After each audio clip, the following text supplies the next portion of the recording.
ಓಂ ಶಂಕರಾಯ ನಮಃ. ಎಲ್ಲ ವೀಕ್ಷಕರಿಗೂ ನನ್ನ ನಮಸ್ಕಾರಗಳು.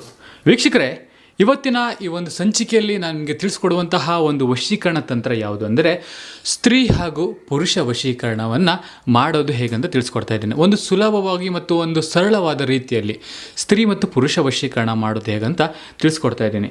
ಇದು ನೀವು ಯಾವುದೇ ಒಂದು ನಿಮ್ಮ ಸಮಸ್ಯೆ ಇಲ್ಲದೆ, ಮನೆಯವರ ಒಂದು ಸಮಸ್ಯೆ ಇಲ್ಲದೆ, ಫ್ರೆಂಡ್ಸ್ ಸಮಸ್ಯೆ ಇಲ್ಲದೆ, ಯಾರೇ ಒಬ್ಬರು ಕಾಣ್ತಾರೆ, ಅವ್ರು ಕಾಣ್ತಾರೆ, ಇವ್ರು ಕಾಣ್ತಾರೆ, ನನ್ನ ಹತ್ರ ಮಾಡೋಕ್ಕಾಗ್ತಿಲ್ಲ ಅಂತ ಹೇಳೋ ಹಾಗೆ ಇಲ್ಲ. ಯಾಕಂದರೆ ಅಷ್ಟು ಸುಲಭ ಮತ್ತು ಸರಳವಾದ ರೀತಿಯಲ್ಲಿ ಈ ಒಂದು ತಂತ್ರವನ್ನು ನಾನು ನಿಮಗೆ ತಿಳಿಸ್ಕೊಡ್ತಾ ಇದ್ದೀನಿ.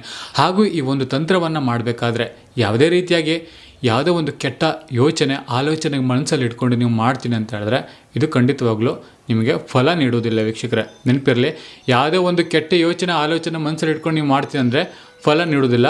ಒಳ್ಳೆ ಯೋಚನೆ, ಒಳ್ಳೆ ಮನಸ್ಸಿನಲ್ಲಿ ಇಟ್ಕೊಂಡು ನೀವು ಮಾಡ್ತೀನಿ ಅಂದರೆ ಖಂಡಿತವಾಗ್ಲೂ ಇದು ನಿಮಗೆ 100% ರಿಸಲ್ಟ್ ಸಿಗುತ್ತೆ. ವೀಕ್ಷಕರೇ, ಹಾಗಾದರೆ ಇದನ್ನು ಮಾಡೋದು ಹೇಗಂತ ಈ ಒಂದು ವಿಡಿಯೋದಲ್ಲಿ ನಿಮಗೆ ಸಂಕ್ಷಿಪ್ತವಾಗಿ ತಿಳಿಸ್ಕೊಡ್ತಾ ಇದ್ದೀನಿ. ಹಾಗೂ ಈ ಒಂದು ವಿಡಿಯೋವನ್ನು ಸ್ಕಿಪ್ ಮಾಡದೆ ಕೊನೆ ತನಕ ನೋಡೋದನ್ನು ಮಾತ್ರ ಮರಿಬೇಡಿ. ಹಾಗೂ ನೀವಿನ್ನು ನಮ್ಮ ಚಾನಲ್ಗೆ ಸಬ್ಸ್ಕ್ರೈಬ್ ಮಾಡಿಲ್ಲ ಅಂದರೆ ಈ ಕೂಡಲೇ ಸಬ್ಸ್ಕ್ರೈಬ್ ಮಾಡ್ಕೊಳ್ಳಿ. ಹಾಗೂ ಪಕ್ಕದಲ್ಲೇ ಇರುವಂತಹ ಬೆಲ್ ಐಕನ್ನ ಪ್ರೆಸ್ ಮಾಡಿ. ವೀಕ್ಷಕರೇ, ಈ ಒಂದು ತಂತ್ರವನ್ನು ಮಾಡಲು ಬೇಕಾಗುವಂತಹ ವಸ್ತುಗಳು ಯಾವುದಂದರೆ, ಮೊದಲನೇದಾಗಿ ಬಿಳಿ ಹಾಳಿ ಬೇಕು, ನಂತರ ಒಂದು ಮಾರ್ಕರ್ ಬೇಕು, ಆಮೇಲೆ ಕೆಂಪು ಕುಂಕುಮ, ಹಳದಿ ಕುಂಕುಮ. ವೀಕ್ಷಕರೇ ನೋಡಿ, ಕೆಂಪು ಕುಂಕುಮ ನೀವು ದೇವಸ್ಥಾನದಲ್ಲಿ ತಂದಿರೋದಾಗಿರಬೇಕು. ಕೆಂಪು ಕುಂಕುಮ ಮತ್ತು ಹಳದಿ ಕುಂಕುಮ ದೇವಸ್ಥಾನದಿಂದ, ಅಂದರೆ ನೀವು ಇಷ್ಟಪಡುವಂತಹ ದೇವಸ್ಥಾನ ಎಲ್ಲಿ ಹೋಗಿರ್ತೀರಲ್ವ, ಆ ದೇವಸ್ಥಾನದಿಂದ ತಂದು ನೀವು ಇಟ್ಟಿರುವಂತಹ ಕೆಂಪು ಕುಂಕುಮ, ಹಳದಿ ಕುಂಕುಮವನ್ನು ತಗೋಬೇಕು.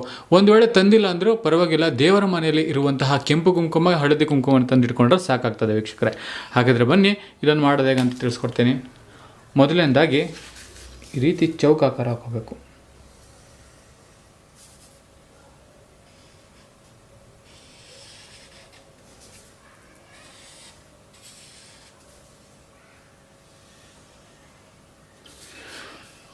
ಈ ರೀತಿ ಹಾಕೊಂಡ ನಂತರ ಇಲ್ಲಿ ಓಂ ಓಂ ಓಂ ಓಂ, ಇಲ್ಲಿ ವಶಂ ಬಕಂ ವಶ್. ನೋಡಿ ವೀಕ್ಷಕರೇ, ಇಲ್ಲಿ ಓಂ ಓಂ ಓಂ ಓಂ ವಶಂ ಬಕಂ ವಶ್ ಇಷ್ಟನ್ನು ನೀವು ಇಲ್ಲಿ ಬರ್ಕೊಳ್ಬೇಕಾಗ್ತದೆ. ನೋಡಿ ವೀಕ್ಷಕರೇ, ನಂತರ ಏನು ಮಾಡಬೇಕಂದ್ರೆ ಇಲ್ಲಿ ನೀವು ಸ್ತ್ರೀನ ವಶೀಕರಣ ಮಾಡೋದಾದ್ರೆ ಇಲ್ಲಿ ಸ್ತ್ರೀ ಹೆಸರು ಬರಬೇಕು, ಸ್ತ್ರೀ ಹೆಸರು.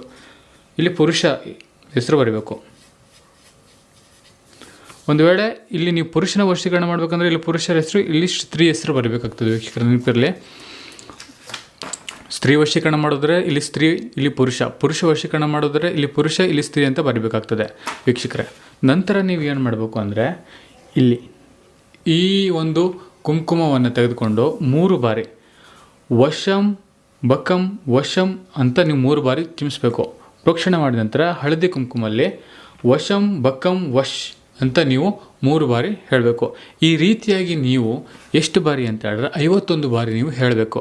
51 ಬಾರಿ ನೀವು ಹೇಳಿದ ನಂತರ ಏನು ಮಾಡಬೇಕಂದ್ರೆ ಇದನ್ನು ಈ ರೀತಿಯಾಗಿ ನೀವು ಮಡಚಿ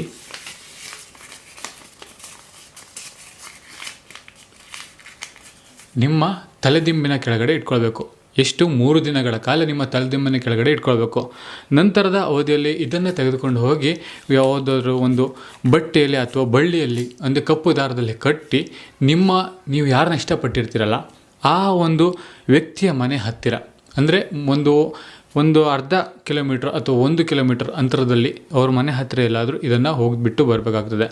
ಹೋಗಿಬಿಟ್ಟು ಬಂದಿದ ನಂತರ ನೀವೇನು ಮಾಡಬೇಕು, ಮನೆಯಲ್ಲಿ ಬಂದು ನೀವು ದೇವರಿಗೆ ನಮಸ್ಕಾರ ಮಾಡಿಬಿಟ್ಟು ನಿಮ್ಮ ದಿನನಿತ್ಯದ ಕಾರ್ಯ ಏನಿರುತ್ತಲ್ಲ ಅದನ್ನು ಮಾಡಬೇಕು. ನಂತರ 3 ದಿನಗಳ ನಂತರ ನೀವೇನು ಮಾಡಬೇಕು, ಪುನಃ ಹೋಗಿ ಇದನ್ನು ತೆಗೆದು ನೀವು ಒಂದು ಹಾಳು ಬಾವಿಯಲ್ಲಿ ಅಥವಾ ಒಂದು ಹಾಳು ಬಿದ್ದು ಮನೆಯಲ್ಲಿ ಇದನ್ನು ಎಸ್ಬಿಟ್ಟು ಬರಬೇಕಾಗ್ತದೆ. ವೀಕ್ಷಕರೇ, ಹಾಳು ಬಿದ್ದು ಮನೆಯಲ್ಲಿ ಅಥವಾ ಹಾಳು ಬಿದ್ದು ಬಾವಿಯಲ್ಲಿ ಇದನ್ನು ಎಸ್ಬಿಟ್ಟು ಬರಬೇಕು. ನಂತರ ಈ ಕಾರ್ಯ ಮಾಡಿದ 3 ದಿನಗಳ ನಂತರದ 3 ದಿನಗಳಾದಮೇಲೆ ನೀವು ಯಾರನ್ನ ಇಷ್ಟಪಟ್ಟಿರ್ತೀರಲ್ಲ ಅವರು ನಿಮ್ಮ ಬಳಿ ಬರ್ತಾರೆ. ವೀಕ್ಷಕರೇ, ಇಲ್ಲಾದರೆ ನಿಮಗೆ ಒಂದು ಕರೆ ಮಾಡೋದಾಗಿರಲಿ, ಒಂದು ಮೆಸೇಜ್ ಮಾಡೋದಾಗಿರಲಿ, ನಿಮ್ಮನ್ನು ಮಾತಾಡಿಸಲು ಪ್ರಯತ್ನಿಸೋದಾಗಿರಲಿ, ಈ ಒಂದು ಏನು ನಡವಳಿಕೆ ನಿಮಗೆ ಕಂಡು ಬರ್ತದೆ, ಈ ಒಂದು ಆಗು ಹೋಗುಗಳೇನಿರ್ತದಲ್ಲ ಅದು ನಿಮಗೆ ಕಂಡು ಬರ್ತದೆ. ಅವ್ರನ್ನ ಮೀಟ್ ಮಾಡೋಕ್ಕೆ ಪ್ರಯತ್ನಿಸ್ತಾರೆ, ಕಾಲ್ ಮಾಡೋಕ್ಕೆ ಟ್ರೈ ಮಾಡ್ತಾರೆ, ಮೆಸೇಜ್ ಮಾಡೋಕ್ಕೆ ಟ್ರೈ ಮಾಡ್ತಾರೆ ಅಂತ ನಿಮಗೆ ಗೊತ್ತಾಗುತ್ತೆ. ನಾನು ಹೇಳೋ ಅವಶ್ಯಕತೆ ಇಲ್ಲ. ಈ ಒಂದು ಕಾರ್ಯ ನೀವು ಶ್ರದ್ಧೆ ಹಾಗೂ ಮನಸ್ಪೂರ್ವಕವಾಗಿ ಪೂರ್ತಿಯಿಂದ ನೀವು ಮಾಡಿ, ಕಾರ್ಯ ಫಲ ನಿಮಗೆ ಸಿಗುತ್ತೆ. ಸಿಕ್ಕಿಲ್ಲ ಅಂದರೆ ಆಗ ಹೇಳಿ ವೀಕ್ಷಕರೇ. ಒಂದು ವೇಳೆ ಈ ಒಂದು ಕಾರ್ಯ ನಿಮ್ಮಲ್ಲಿ ಮಾಡಲು ಸಾಧ್ಯವಾಗ್ತಿಲ್ಲ ಅಂತ ಹೇಳಿದ್ರೆ ಚಿಂತೆ ಪಡೋ ಅವಶ್ಯಕತೆ ಇಲ್ಲ. ಸ್ಕ್ರೀನ್ ಮೇಲೆ ನಮ್ಮ ನಂಬರ್ ಬರ್ತಿದೆ, ನಿಮ್ಗೆ ಯಾವ ಬೇಕಾದರೂ ಕಾಲ್ ಮಾಡ್ಬೋದು. ನಿಮ್ಮ ಎಲ್ಲ ಸಮಸ್ಯೆಗಳಿಗೂ ನಾವು ಸ್ಪಂದಿಸ್ತೀವಿ. ನಿಮ್ಮ ಎಲ್ಲ ಕೆಲಸಗಾರ ನಿಮ್ದು ಯಾವುದೇ ಒಂದು ಗುಟ್ಟಾದ ಸಮಸ್ಯೆಗಳಿದ್ದರೂ ಶೀಘ್ರದಲ್ಲೇ ಶಾಶ್ವತ ಪರಿಹಾರವನ್ನು ನಾವು ಮಾಡಿಕೊಡ್ತೀವಿ. ಎಲ್ಲರಿಗೂ ನಮಸ್ಕಾರ.